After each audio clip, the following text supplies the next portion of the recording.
On this page, we will see why AC inhibitors and spironolactone should not be given together.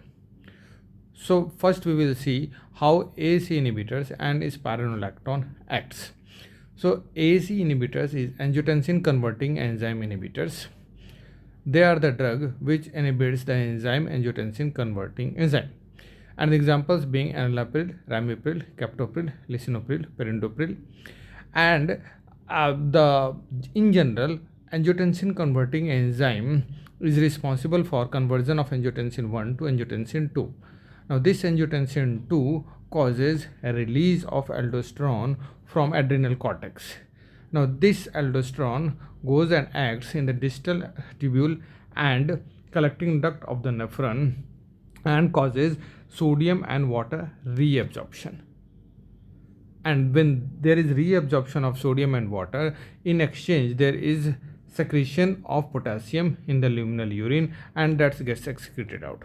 Then what happens when enalapril or these ACE inhibitors given?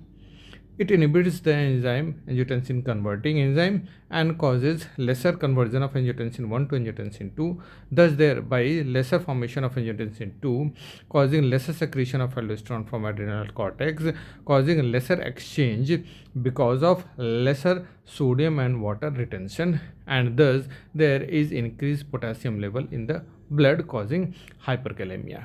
Now what happens with the spironolactone? Spironolactone is an aldosterone antagonist.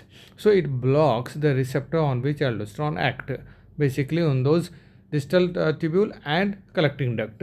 So again there is decreased sodium and water reabsorption, because of which there is no exchange with the potassium. So again potassium is retained in the blood causing hyperkalemia. So when these two drugs are given together, there is a risk of dangerous hyperkalemia, which can lead to cardiac arrhythmia, muscle weakness, nausea, fatigue, sudden cardiac arrest.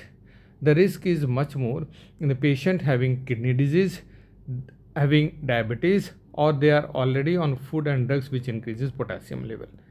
If at all these two combinations need to be given, then it should be given at the lowest possible dose, and then potassium level and renal function should be monitored properly. Thank you.